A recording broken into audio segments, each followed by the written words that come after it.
नमस्कार, सत श्री अकाल, राम राम सा, हमारी वणक्कम। आप सभी का ऑल न्यूज मीडिया में फिर से स्वागत है। मैं आपकी होस्ट गायत्री देवी और हमारे साथ जुड़े हुए हैं डॉक्टर अविनाश सिंह की फैक्ट यूट्यूब चैनल से। नए व्यूअर्स की इन्फॉर्मेशन के लिए बता दूं, अविनाश भाई यूट्यूबर नहीं है, बाय हॉबी है। इसलिए मन करता है तो रात को 12 और 2 बजे भी शो कर लेते हैं ये। इनका मेन प्रोफेशन है ये, he is a data scientist. आजकल एक किताब लिखने में बिजी है, मैंने डिस्क्लोज कर दिया, डांट पड़ेगी। He is writing a book. He is an IITian, he is a psephologist. बहुत सारे पॉलिटिशियंस की क्या बोलते हैं, सोशल मीडिया प्रोफाइलिंग में या जो उनका जो डेटा प्रोसेसिंग होता है, डेटा एनालिसिस होता है, ग्राउंड रिपोर्ट्स होती हैं, वो तैयार करने में मदद करते हैं पीछे से। ये इनका मेन प्रोफेशन है और यूट्यूब इनका एज ए सेड हॉबी है। तो इनके चैनल को भी लाइक, सब्सक्राइब और शेयर करना ना भूलें। आज जो हम आए हैं, एक इंटरेस्टिंग मुद्दे के साथ आए हैं और हम वो पॉइंट्स डिस्कस करेंगे। पहले जो मीडिया अभी कतरा रही है, मैं बोलूँ कि डर रही है कि 4 जून को जब रिजल्ट आएगा और जब उसके बाद पीएम मोदी, नरेंद्र मोदी शपथ ग्रहण करेंगे, तो कौन से ऐसे रिफॉर्म्स है जो वो लेकर आने वाले हैं जिससे बहुत लोग सोचकर अभी से उनके रोंगटे खड़े हो रहे हैं। क्योंकि मुझे ये सोच के बड़ी खुशी हो रही है, क्योंकि ये जो टर्म होगा, जिस तरीके से वो खुद बोलते हैं या उनके बारे में लोग बोलते हैं कि वो रौद्र रूप में होंगे, और इस बार जो रिफॉर्म्स होंगे वो भारत के आने वाले फ्यूचर के लिए, जिसको बोलते हैं फाउंडेशन तैयार करेंगे एक ब्राइट फ्यूचर के लिए। अविनाश भाई, a very warm welcome on the show. The stage is all yours. जी। आपको नमस्कार, सभी दर्शकों को मेरा नमस्कार। आपने बिल्कुल ठीक कहा कि जो तीसरा कार्यकाल प्रधानमंत्री नरेंद्र मोदी का होगा वो बड़े रिफॉर्म का दौर होगा और ये रिफॉर्म करना ही पड़ेगा। मतलब ऐसा नहीं है कि आप इन रिफॉर्म्स को लौटा सकती हैं या आप इन रिफॉर्म्स को ऐसे कर सकते हैं कि नहीं नहीं, ये इस रिफॉर्म्स को करने की जरूरत नहीं है या ये रिफॉर्म्स नहीं होंगे तब भी काम चल जाएगा। एक उसमें से सबसे बड़ा रिफॉर्म है पुलिस रिफॉर्म। अब तक इस देश में पुलिस रिफॉर्म के नाम पर दो तीन चीजें होती रही हैं कि पुलिस को नई गाड़ी दे दिया, पुलिस के लिए कहीं थाना बनवा दिया, कुछ नया आर्म्स दे दिए उनको। ये सब चीजें होती रही हैं। इस सब चीजों से काम नहीं चलने वाला है। मैं आपको गायत्री जी बता दूं कि इस देश में इंटरनल सिक्योरिटी की मैक्सिमम जिम्मेदारी, डेली वेजेस की जो सिक्योरिटीज होती हैं, त्योहार होते हैं, उसकी सारी जिम्मेदारी जो है वो पुलिस के कंधे पे है। सरकार में योगी जी जब आए तो इन्होंने बहुत सारी चीजें की। जैसे उन्होंने पीएससी, अखिलेश यादव खत्म करने वाले थे तो उन्होंने पीएससी में भर्तियां की, पीएससी को मॉडर्नाइज कर रहे हैं। पीएससी भी पुलिस का ही एक बल है, जब कुछ आपात स्थिति होती है तो उसमें वो काम करता है। इसके अलावा उन्होंने स्क्वाड बनाया, जैसे टेरर स्क्वाड हो गया कि जब अगर कुछ इस तरीके की चीजें होती हैं तो उसके लिए उसमें भी महिलाओं की एक बड़ी भागीदारी उन्होंने सुनिश्चित की। इस तरीके से तो कहीं कहीं जो मुख्यमंत्री सचेत है वो काम करता है, लेकिन बाकी लोग नहीं कर रहे हैं और उसकी बहुत जरूरत है। अगर आप खुदा न खास्ता कोई अगर इस तरीके की दिक्कत आ जाए देश के अंदर, भगवान न करे इस तरीके की दिक्कत आए, तो पुलिस प्रिपेयर नहीं होती। फिर एनएसजी बुलाओ, कमांडो बुलाओ, इसको बुलाओ, उसको बुलाओ, ये सब होता है, उसमें बहुत टाइम लग जाता है, जैसे आपने मुंबई में भी देखा होगा। ठीक है ना। एटीएस है, बहुत सारी जगह काम करती हैं, कुछ और भी फोर्सेज हैं वो काम करती हैं, लेकिन वो उतना प्रभावी नहीं है। इसको पूरा स्ट्रक्चर्ड करना पड़ेगा और इसको स्ट्रक्चर्ड ऐसे करना पड़ेगा कि अगर किसी बॉर्डर स्टेट, जैसे एक दूसरे का दूसरा स्टेट एक दूसरे से बॉर्डर शेयर कर रहा है, ठीक है, वहां पे अब इसे मान लीजिए कि कोई चीज भरतपुर में कोई घटना घटती है राजस्थान के, तो आगरा में इतनी मजबूत आपके पास पुलिस यूनिट होनी चाहिए और ट्रेंड ऑफिसर्स होने चाहिए और ट्रेंड कांस्टेबल आपके पास होने चाहिए कि 150 की जरूरत पड़े तो तुरंत उनको मूव करा ले जाओ वहां पे, है ना, ताकि किसी भी घटना को त्वरित रोका जा सके। ये होगा कैसे? ये होगा सबसे पहले पुलिस का जो इंफ्रास्ट्रक्चर है उसको मजबूत करना पड़ेगा। और मजबूत कब होगा? जब पुलिस रिफॉर्म होगा इस देश में। बहुत जरूरी है पुलिस रिफॉर्म करना। और अब जरूरी इसलिए और हो गया पुलिस रिफॉर्म करना क्योंकि आईपीसी और सीआरपीसी आपने बदल दिया है। 1 जुलाई 2024 से आईपीसी सीआरपीसी खत्म हो जाएंगी, भारतीय न्याय संहिता लागू हो जाएंगी। उसके लिए भी ट्रेनिंग करानी पड़ेगी आपको, उसका इंप्लीमेंटेशन सही से हो। आपने दंड को हटा के न्याय तो कर दिया, ये किताब में कर दिया, कानून में कर दिया, लेकिन उसका इंप्लीमेंटेशन लास्ट माइल्स जो है उसको पुलिस को करना है। और जब आपकी पुलिस स्वस्थ होगी, जब आपकी पुलिस फिजिकल फिट होगी, जब आपकी पुलिस मेंटल फिट होगी, तभी उस काम को कर पाएगी। तो ये बहुत जरूरी है। दूसरा रिफॉर्म, अब तो पुलिस मान लीजिए पुलिस रिफॉर्म हो गया, चलिए उसकी तो बात ही नहीं है। अब आपको कौन सा रिफॉर्म करना है? अब आपको रिफॉर्म करना है अगर, तो आपको सबसे पहले ये सोचना पड़ेगा कि उसी के पैरेलल ब्यूरोक्रेसी में जो आईएएस वाली लॉबी है उसका भी रिफॉर्म आपको करना पड़ेगा, पुलिस रिफॉर्म के साथ साथ। इससे जी। पहले हम ब्यूरोक्रेसी पे जाएं, एक चीज और है ना, हाँ अगर आप हाँ। देखो तो पुलिस का ही इस्तेमाल करके पंजाब पुलिस पता नहीं क्या क्या करती रहती है। यूट्यूबर्स को ज्यादा अरेस्ट करती है, क्रिमिनल्स को कम, ड्रग माफिया को कम। ठीक है। और वही ममता बनर्जी उसी पुलिस को इस्तेमाल करके अभी कल परसों पुलिस की गाड़ी में शराब शराब पहुंचाई जा रही थी एक जगह से दूसरी जगह। बताइए, तो आपको नहीं लगता है कि पुलिस जो है वो सेंट्रलाइज्ड होनी चाहिए? क्योंकि ये एक बहुत बड़ा फैक्टर है। आई थिंक आईपीएस अपॉइंट करना या फिर मेरे ख्याल से एसएचओ तक लेवल तक जाना अब जरूरी है, बिकॉज देश को यूनाइट करना इस वक्त बहुत जरूरी है, सेंट्रलाइज करना भी जरूरी है। यहाँ पर लोग देश को तोड़ने की तैयारी कर रहे हैं। एक सैम पिट्रोडा का बयान आपने सुना होगा कि नॉर्थ ईस्ट के लोग चाइनीज की तरह दिखते हैं, साउथ इंडियन लोग अफ्रीकन दिखते हैं, नॉर्थ इंडियन लोग यूरोपियन दिखते हैं, और पता नहीं कहाँ कहाँ का बल्कनाइज करने की कोशिश कर रहे हैं।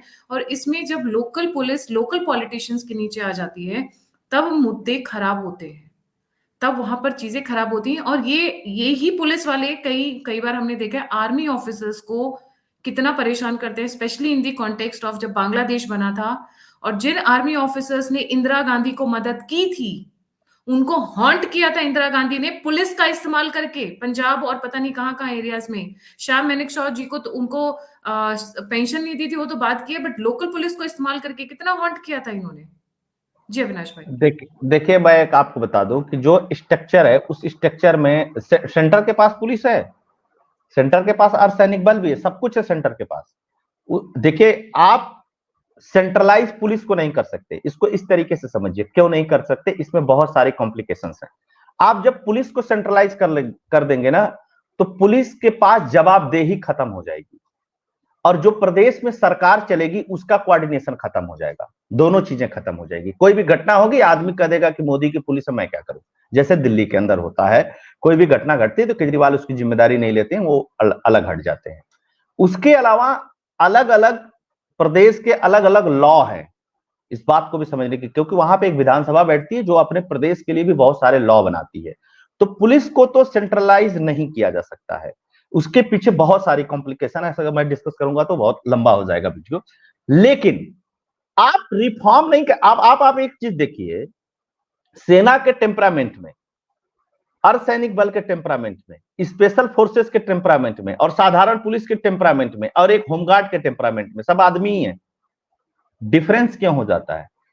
क्यों डिफरेंस हो जाता है? इसलिए डिफरेंस हो जाता है क्योंकि उनकी जो ट्रेनिंग है, उनकी जो चीजें हैं, वो देखिए भारत बहुत बड़ा देश है, ये आप पुलिस को कभी सेंट्रलाइज नहीं कर सकते, ठीक है ना। या ये तो कोई स्टेट इसके लिए तैयार नहीं होगा, पहली बात। दूसरी सबसे बड़ी बात क्या है कि पुलिस जो है वो लोकल मुद्दों को समझती। अब जैसे आप सोचिए कि कोई तमिलनाडु की पुलिस है, उसको उठा करके आप आजमगढ़ में लगा देंगे, नहीं हो पाएगा, पॉसिबल ही नहीं, वो नहीं काम कर पाएगा, चाहे आप जितनी भी कोशिश कर लीजिए। इवन कि अगर एक प्रदेश बहुत बड़ा है, वहां पे मल्टी लैंग्वेजेस बोली जाती हैं, एक जगह की पुलिस उठा करके दूसरे, जानती है क्या पुलिस को सुलझाना है? मियां बीवी लड़ गए, झगड़ा ना करें, एक दूसरे को मारे ना, पुलिस को ये सुलझाना है। पुलिस को कोई गोली थोड़ी ना चलानी है।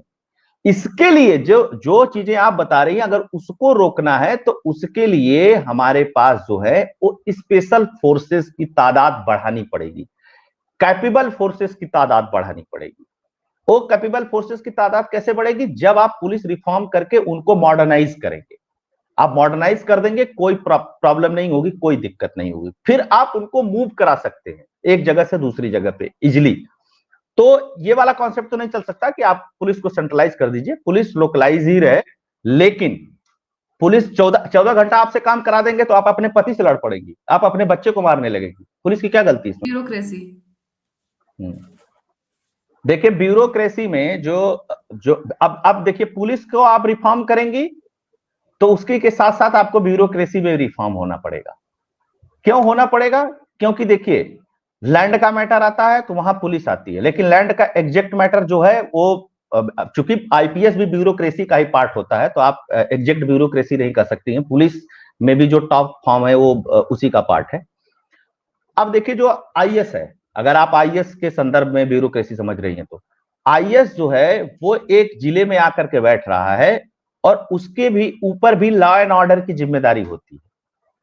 तो कोऑर्डिनेशन अगर नहीं रहेगा, एरिया बड़ा रहेगा या उसके पास वो समझ नहीं रहेगी, जो एक एक किसी भी जिले की या किसी भी पर्टिकुलर एरिया की एक जो क्रिमिनल माइंडसेट है, अगर उसके साथ उसका कोऑर्डिनेशन नहीं रहेगा तो फिर लेट होता है चीजों में।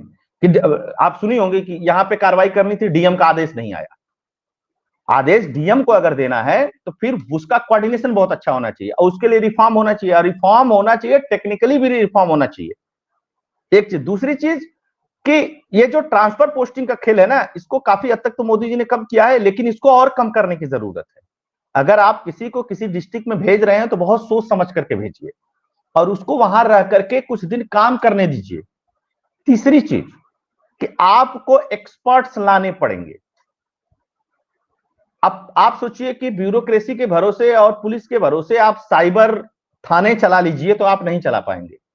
उसके लिए आपको आईटी एक्सपर्ट चाहिए ही चाहिए। तीसरी चीज कि रेगुलर एनालिसिस होती रहे, डेटा का, क्राइम का रेगुलर फॉलोअप होता रहना चाहिए। देखिए, पुलिस के पास पता है कि इस क्षेत्र में कौन नॉन क्रिमिनल है, लेकिन फिर भी जब तक दबाव नहीं पड़ता तब तक काम नहीं होता है। और उसमें क्या होता है कि पॉलिटिशियंस घुसे रहते हैं। पॉलिटिशियंस क्यों घुसते हैं?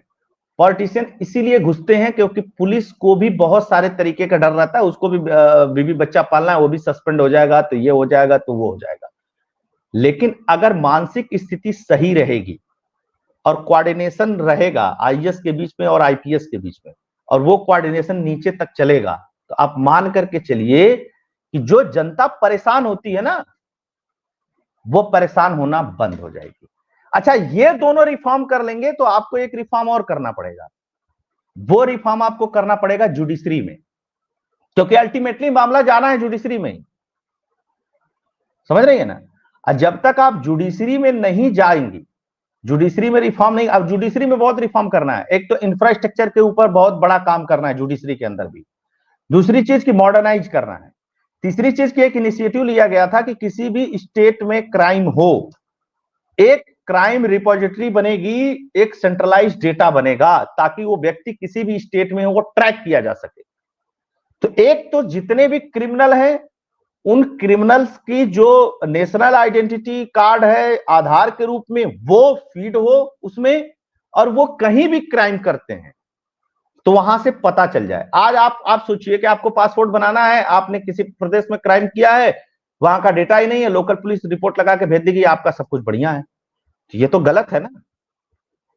ये भी रिफॉर्म आपको बड़े लेवल पे करना पड़ेगा। तो जब तक ये दोनों रिफॉर्म्स नहीं होंगे, आप मान करके चलिएगा कि स्थितियां, कानून, लॉ एंड ऑर्डर, लैंड का, इस सब चीजों का ठीक नहीं होगा। जी जी। और कौन से, मैंने सुना माइनॉरिटी मिनिस्ट्री में भी होने वाला है, शायद माइनॉरिटी मिनिस्ट्री को अबॉलिश कर दिया जाएगा। देखिए, माइनॉरिटी मिनिस्ट्री में क्या रिफॉर्म्स करेंगे या नहीं करेंगे इसके ऊपर तो मैं कुछ अभी कह नहीं सकता हूं। लेकिन एक चीज आप मान करके चलिए कि वक्फ बोर्ड में रिफॉर्म करना बहुत जरूरी है, क्योंकि वक्फ बोर्ड की वजह से बहुत सारे विवाद हैं और जिस तरीके का उसका कानून है उसको निश्चित तौर पे रद्द किया जाएगा। अब कुछ जगह तो जुडिशरी ने रिस्ट्रिक्शन लगाना शुरू किया है। अब जुडिशरी में भी मामला चल रहा है उसका, तो जुडिशरी ही कर देगी उसको, उसके ऊपर चीजें, या जुडिशरी निर्देश देगी। आदेश तो दे नहीं सकती है संसद को, इस देश की सरकार को कि आप इस पे कानून लेकर के आइए। ये देखने वाली बात है। लेकिन वक्फ बोर्ड एक बड़ी प्रॉब्लम है जिसमें रिफॉर्म्स की जरूरत है। या तो उसको आप बदलिए या तो उसमें उनके जो प्रावधान है उन प्रावधानों को हटाइए, जिसकी वजह से बहुत सारे लोगों को प्रॉब्लम होती है। कहीं क्लेम कर देते हैं ये बिल्डिंग हमारी है, अब जाइए आप क्लेम करते रहिए ये बिल्डिंग आपकी है कि नहीं है। तो एक तो वक्फ बोर्ड में भी, तो एक जुडिशरी रिफॉर्म, चाहे वो सुप्रीम कोर्ट में हो, चाहे हाई कोर्ट में हो, चाहे वो डिस्ट्रिक्ट कोर्ट्स में हो, चाहे अपीलेट ट्रिब्यूनल्स हो, सब में अपीलेट ट्रिब्यूनल्स का भी इस देश में बहुत बड़ा रोल है, जिसमें हालांकि आम जनता का तो नहीं मतलब होता, लेकिन जितनी भी कंपनी या कंपनियों के डिस्ट्रीब्यूट हैं, फर्म्स के डिस्ट्रीब्यूट हैं, एमएसएमई है या बड़ी कंपनी या छोटी कंपनी, उनका मामला वहीं पे जाता है। तो अपीलेट ट्रिब्यूनल जितने हैं उनको भी बहुत मजबूत करने की जरूरत है। हालांकि मोदी जी ने जीएसटी अपीलेट में पहली बार मुझको लगता है कि वहां पे एक बड़े अधिकारी की नियुक्ति हो भी गई है, लेकिन उससे काम नहीं चलेगा। सब जगह आपको मैटर, अब ऐसा नहीं है कि हर मैटर सुप्रीम कोर्ट जाना चाहिए। नीचे की जुडिशरी को भी आपको पावरफुल बनाना पड़ेगा। उसके पास जब पावर रहेगी तो वहां तक नहीं जाएगा मैटर, है ना। और उसी तरीके से डिस्ट्रिक्ट से लेकर के और सेंटर तक, केंद्र तक स्ट्रक्चर वे में बनाइए कि भैया यही तुम्हारा सुप्रीम कोर्ट है। तुम फालतू में वहां जा जा कर 8-8, 9-9 जजों की बेंच, 35-34 तो जज हैं, उसी में रोज जमानत के मुकदमे लगे रहते हैं केजरीवाल टाइप के। उसके अलावा ये भी पहुंच जाए, वो भी पहुंच जाए, तो सब मामले आप अब बताइए। सुप्रीम कोर्ट में 75,000 मामले लटके हुए, तो 75,000 बड़े मामले होंगे ना सुप्रीम कोर्ट में गए होंगे, तो छोटे मामले तो होंगे नहीं जो लटके हैं। जमानत वाले तो हो ही जाते हैं तुरंत। तो वहां पे बहुत रिफॉर्म की जरूरत है। और उस रिफॉर्म्स में आप कोलेजियम को भी मान सकती हैं, उस रिफॉर्म्स में आप ट्रांसपेरेंसी को भी मान सकती हैं, टेक्नोलॉजी को भी मान सकते हैं। हालांकि 7,000 करोड़ रुपया दिया है प्रधानमंत्री नरेंद्र मोदी ने सुप्रीम कोर्ट को कि आप टेक्नोलॉजी का इंप्लीमेंटेशन करिए, आपको जो करना है। इसके अलावा आपको जजेस की संख्या बढ़ानी पड़ेगी, डिस्ट्रिक्ट से लेकर के और आपको सुप्रीम कोर्ट तक। सुप्रीम कोर्ट में 35 जजों से काम नहीं चलने वाला है, ये आप मान करके चलिए। वहां की स्ट्रेंथ आपको 50 करनी ही पड़ेगी अगर आपको मुकदमों में जल्दी फैसला लेना है तो। जी अविनाश भाई, हो सकता है आप जो कह रहे हैं माइनॉरिटी मिनिस्ट्री पे, पर एक चीज मैं बहुत सुन रही हूँ कि अगर माइनॉरिटी मिनिस्ट्री को अबॉलिश नहीं भी किया, खत्म नहीं भी किया, पर उसमें चेंजेस जरूर आने वाले हैं, specially at least starting with defining what is minority. हमारे देश में एक बहुत बड़ी मेजॉरिटी है जो अपने आप को माइनॉरिटी गिना गिना कर पूरी देश में तहलका मचा कर रखती है। मुसलमानों की बात कर रही हूँ। मैं इसीलिए और सब आपने कहा कि उसको खत्म कर देंगे। खत्म नहीं करेंगे। क्यों नहीं खत्म करेंगे? माइनॉरिटी में सिर्फ मुस्लिम्स नहीं आते, माइनॉरिटी में जैन भी आते हैं, माइनॉरिटी में बौद्ध भी आते हैं, माइनॉरिटी में पारसी भी आते हैं, माइनॉरिटी में ईसाई भी आते हैं, और भी एक दो समूह है जो माइनॉरिटी में आते हैं, जिनको वास्तविक अल्पसंख्यक कहा जाता है। मुस्लिम अल्पसंख्यकों को लेकर के इस देश में बहुत सारा मतभेद है, और मेरे पास ही मतभेद नहीं है, विद्वानों में भी मतभेद है। तो उसको कैसे आइडेंटिफाई किया जाएगा, या उसको एक अलग कैटेगरीज में डाला जाएगा, या उनके को जो लाभ मिलता है उसको अलग से कैटेगराइज किया जाएगा कि नहीं भैया आपको इतना परसेंट ही मिलेगा, उसके बाद जो शेष बचेगा वो इस तरीके से मिलेगा। ये सब हो सकता है, लेकिन मुझको नहीं लगता कि माइनॉरिटी मिनिस्ट्री खत्म हो जाएगी। जी एक बहुत अलग सा एंगल उठा रही हूँ जो मैं आपसे सवाल पूछने वाली हूँ। हमारे भारत में विदेशों से बहुत लोग आते हैं, जिसमें सोनिया गांधी भी एक थी। इन लोगों के आने के बाद इनकी पॉलिटिकल इन्वॉल्वमेंट, चाहे वो मीडिया से हो, चाहे पब्लिक पर्सनल हो, चाहे प्राइवेट इंडिविजुअल्स हो, मुझे ऐसा लगता है कि इन लोगों का जो रोल है उसको भी रिस्ट्रिक्ट किया जाएगा कहीं ना कहीं, क्योंकि उसके हिंट्स बहुत सारे दिखे हैं। जैसे अभी कोई ऑस्ट्रेलियन बंदी थी, वो आई और आकर एंटी इंडिया रिपोर्टिंग कर रही थी। कुछ टाइम बाद उनका वीजा एक्सपायर हो गया, पर वो चली भी गई, पर बाद में जाने के बाद कहती है मेरे को तो भगाया गया, मेरे साथ ये किया गया, मेरे मतलब फालतू का जो ड्रामा होता है उन्होंने वो किया, डिस्पाइट वो द फैक्ट। चलता रहेगा। देखिए उस पे बहुत सारे रिस्ट्रिक्शंस नहीं लगा सकते, क्योंकि सबसे ज्यादा इंडियंस बाहर रहते हैं। आप देखिए, आप अगर कोई इस तरीके का रिएक्शन करते हैं तो उसके रिवर्स रिएक्शंस भी होते हैं। तो मुझे नहीं लगता कि उसमें कुछ किया जाएगा। हाँ, लेकिन अगर आप कानून अच्छा रखेंगे, आप अपना सिस्टम अच्छा रखेंगे, तो फिर इस तरीके का कृत्य आकर के कोई नहीं कर सकता है। जब पर कुछ आपका तो आप rules and laws and regulations मुझे ऐसा लगता है कि बहुत जल्दी आने वाले हैं, बिकॉज रूल ये फ्री रूल हैंड जो नहीं भी नहीं, था उसको। नए वाला जो नई वाली जो संहिता आई है उसमें रूल और रेगुलेशंस हैं, लेकिन करेंगे क्या? 145 करोड़ का देश है ना। आइडेंटिफाई मोदी थोड़ी ना करेंगे, आइडेंटिफाई अमित शाह थोड़ी ना करेंगे। आइडेंटिफाई किसको करना है? आइडेंटिफाई करना है एलआईयू को। आपने रिफॉर्म ही नहीं किया है। आइडेंटिफाई करना है पुलिस को। आपने रिफॉर्म ही नहीं किया हुआ है, पुलिस को पता ही नहीं है, उसको कानून ही नहीं पता है। आपने 25 तो किताब लिख रखी इतनी मोटी मोटी, पुलिस को पता ही नहीं थी कौन सी धारा लगानी है। पुलिस को जो समझ में आता है वही लगा करके भेज देता है ना। और रिफॉर्म्स में यही नहीं है गायत्री जी। रिफॉर्म्स में आपको इन लोगों के जो नए तरीके हैं इन्वेस्टिगेशन के, ठीक है ना, polygraphic test, brain mapping test, ये सब लेकर के आना पड़ेगा। इतने झूठे पैदा हो गए यूट्यूब देख देख करके कि उनसे आप उगलवा ही नहीं सकते हो। और अब वो जमाना नहीं रहेगा गायत्री जी कि आप 3rd डिग्री का यूज करके किसी से कुछ उगलवा लोगे। 3rd डिग्री करोगे, उसको मारोगे पीटोगे, कुछ होगा तो उसकी जिम्मेदारी कौन लेगा? बाहर आएगा वो आकर के हंगामा करेगा कि हमको पुलिस ने मारा इसलिए हमने बयान दिया। चल भैया, इस तरीके का कुछ करना ही नहीं है।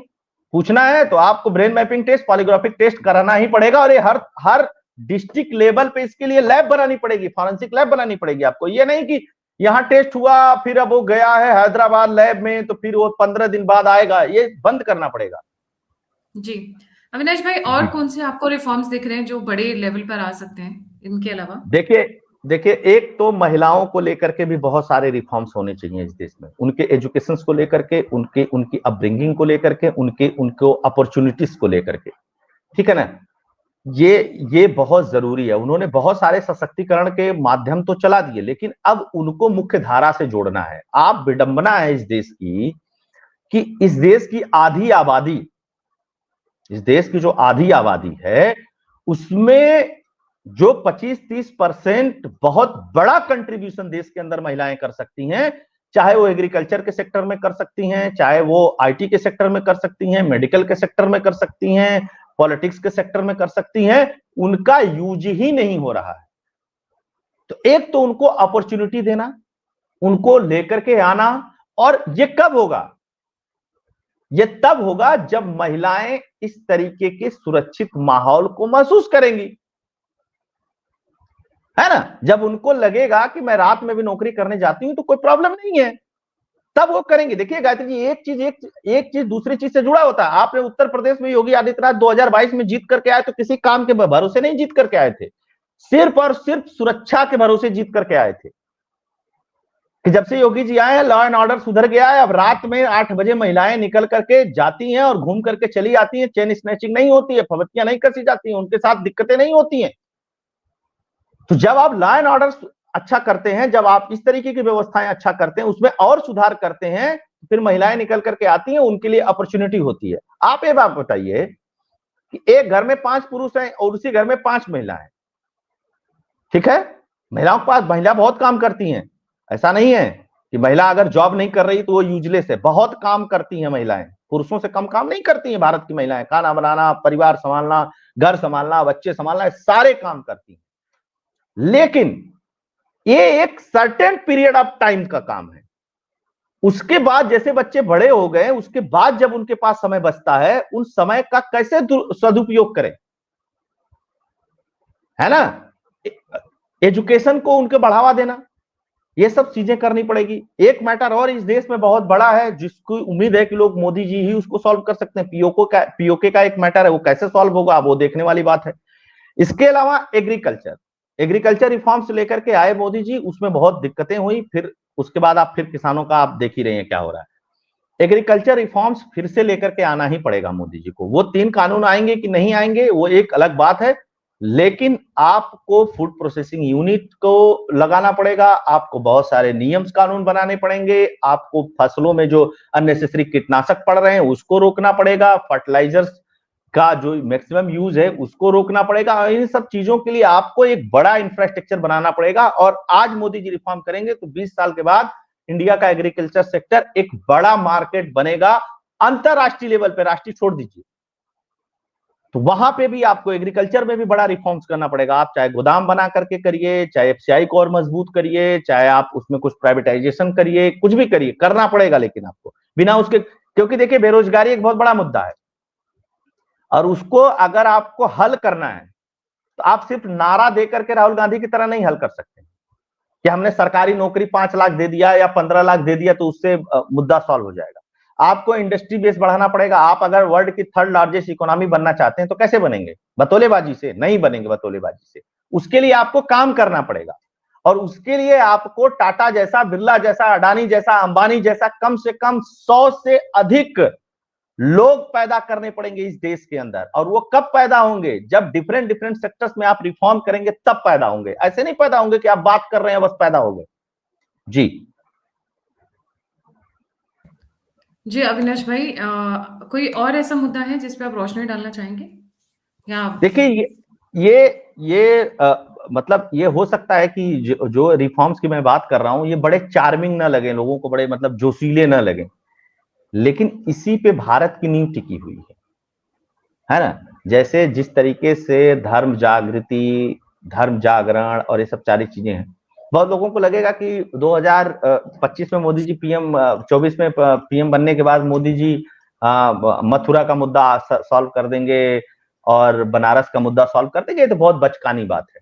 वो कोर्ट का मैटर है और वो कोर्ट से ही सॉल्व हो जाएगा, उसमें कोई बहुत प्रॉब्लम नहीं है। धीरे धीरे लगेगा उसमें समय, राम मंदिर में भी लगा, वो धीरे धीरे कोर्ट से वो सब मैटर सॉल्व हो जाएंगे। मोदी जी वहां पे सेना लेकर के नहीं जाने वाले हैं, मैं स्पष्ट आपको बता दूं। लेकिन ये अगर हो गया तो उन मैटरों को सॉल्व करने में बहुत टाइम नहीं लगेगा।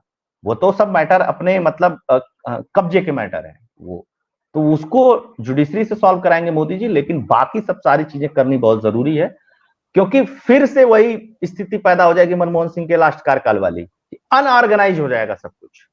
पता चलेगा कि एक सेक्टर बहुत ग्रो कर रहा है, दूसरा सेक्टर उसके चक्कर में मर रहा है।